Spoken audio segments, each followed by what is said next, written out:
Assalamualaikum everyone. Welcome to learning program. Today lecture is about Fichte's disorder.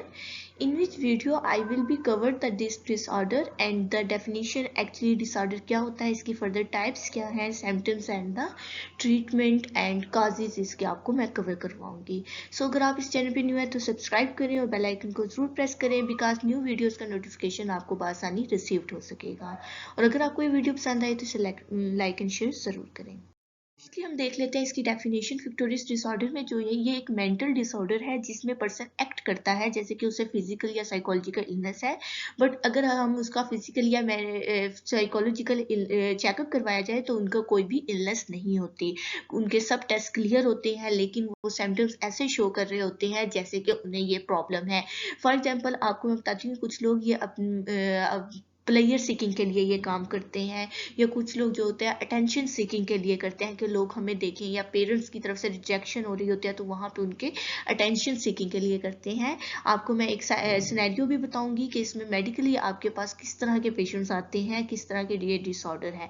ये same like the somatoform disorder की तरह ही है. आपके पास physically कोई सिम्टम्स नहीं होते बट ये पर्सन शो कर रहा होता है कि मुझे ये डिसऑर्डर है, मुझे ये प्रॉब्लम है, मुझे स्किन की प्रॉब्लम है, मुझे हेयर प्रॉब्लम है, या मुझे मेंटली जो सा चीज़ें याद नहीं होती. वो ये अब सिर्फ प्लेयर या अटेंशन सीकिंग के लिए ये काम शो ऑन कर रहा होता है.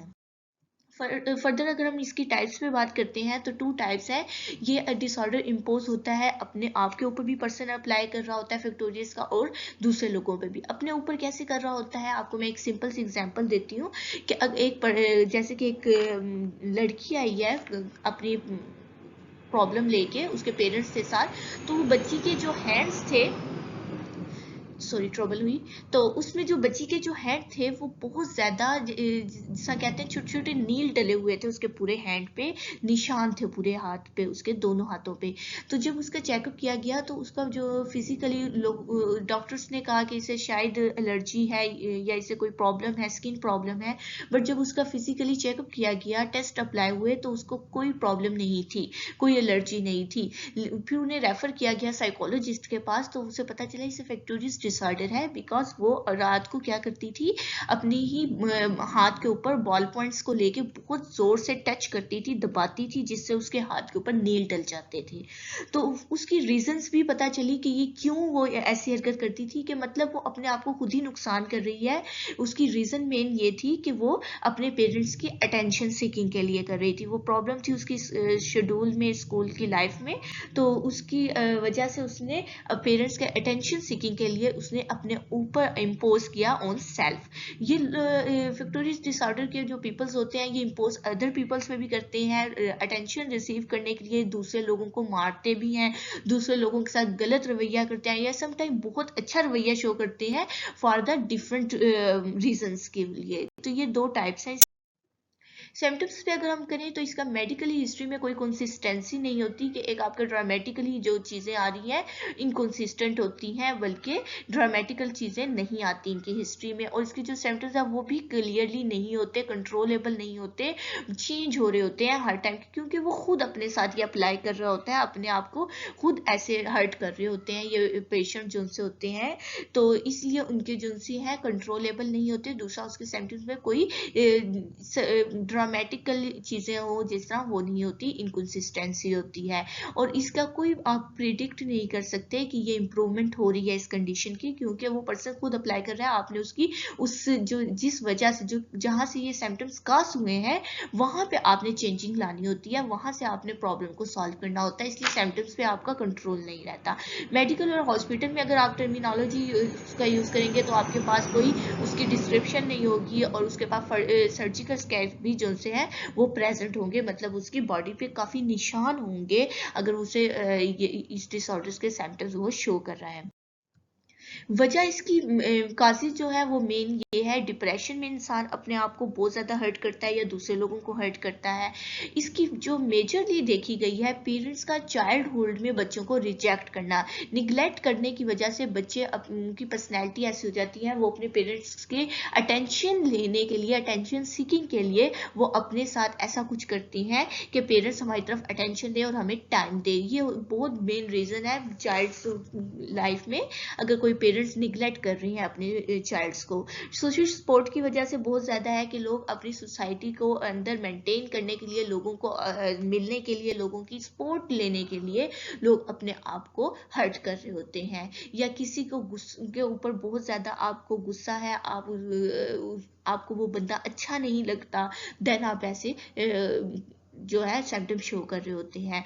बास टाइम जो लोग देखेंगे अपना टाइम वेस्ट करने के लिए ये कर रहे होते हैं, अपने ही आप को पुल कर रहे होते हैं, अपनी स्किन को पुल कर रहे होते हैं, हेयर्स पुलिंग करते हैं, या अपनी बॉडी को बहुत ज़्यादा हर्ट कर रहे होते हैं। जो पीपल्स विक्टोरियस डिसऑर्डर के होते हैं वो नहीं कंट्रोल कर सकते प्रॉब्लम्स, क्योंकि वो ग्रेट इसमें डिस्ट्रेस में होते हैं।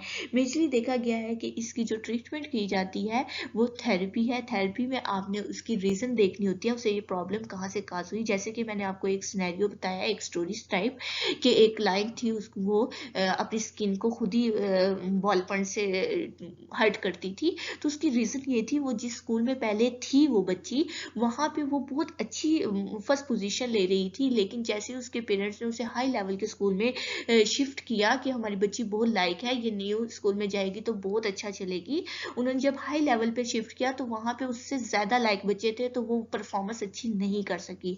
तो उस परफॉर्मेंस ना अच्छी, अपने आप को उसने मेंटेन करने के लिए अपने आप को मारना शुरू कर दिया। रात को वो चुपके से उठती थी और वो अपने बॉल पॉइंट से अपनी बॉडी पे पुल करती थी, उससे नील डल जाते थे, और वो कहती थी कि मेरे हाथ तो काम ही नहीं कर सकते, हैंड उसके मूव नहीं कर पा रहे थे, सही राइटिंग नहीं वो बच्ची कर पा रही थी।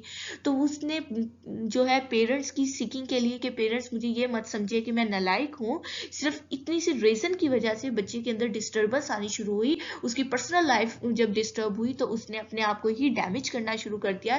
तो ये होती है रीज़न। तो इसकी बेसिकली रीजन को सॉल्व करने के लिए थेरेपीज इस्तेमाल की जाती है कि पेरेंट्स को सबसे पहले हमने करना होता है कि पेरेंट्स बिल्कुल भी तवज्जो ना दे बच्ची पे। अगर बच्ची है, अगर उसे कहें कि आप ठीक हो रही हो, आपकी ट्रीटमेंट हो रही है, आपके हैंड मूव कर सकते हैं, इस तरफ से उसे बिल्कुल तवज्जो ना दे, और उसकी जो सी है IQ लेवल पे काम करें। उसे ये बताएं कि अगर आप नहीं भी ज़्यादा फर्स्ट पोजीशन पे आ रही, देन भी सोआन हम आपको एग्री कर रहे हैं कि आप ठीक हो, आप लाइक स्टूडेंट हो। तो ये पेरेंट्स का भी थेरेपी की जाती है, इसमें स्पेशली पेरेंट्स से ही ज़्यादा कम्युनिकेशन की जाती है, बिकॉज वो बच्ची प्रॉब्लम ही उसकी पेरेंट्स के साथ क्रिएट हुई है, जिसकी वजह से उसे ये डिसऑर्डर हुआ। सो स्टूडेंट्स, इसके अलावा हमारे पास डिफरेंट मेडिसिन हैं, जिसे कहते हैं फेक मेडिसिन, हम इस डिसऑर्डर में देते हैं कि जो हमारा क्लाइंट है उसे लगे कि हमारी इंप्रूवमेंट हो रही है, मैं ये मेडिसिन यूज कर रही हूँ या कर रहा हूँ, या वो पेशेंट क्या करता है, उस डिसऑर्डर को इम्प्रूवमेंट, खुद ब खुद इम्प्रूवमेंट वो थोड़े कम करने शुरू कर देता है अगले दिन, कि भाई मैं मेडिसिन ले रही हूँ तो मुझे ज़्यादा नहीं करती क्योंकि पता चल जाएगा। असल में वो झूठ बोल रही होती है बच्ची। तो ये होती है फेक मेडिसिन भी यूज होती हैं इस डिसऑर्डर में, बिकॉज ये एक फेक टाइप आप धोखा दे रहे होते हैं, आपके कंट्रोल में होता है कि आप इसमें से प्रॉब्लम से निकल आए। बेसिकली इसका रीजन यही देखा गया है, लोग जब अपनी प्रॉब्लम से नहीं निकल पाते तो वो कोई और रास्ता इख्तियार कर लेते हैं। So anyone who are involve in this disorder so must be concern on any psychologist. So अल्लाह हाफिज।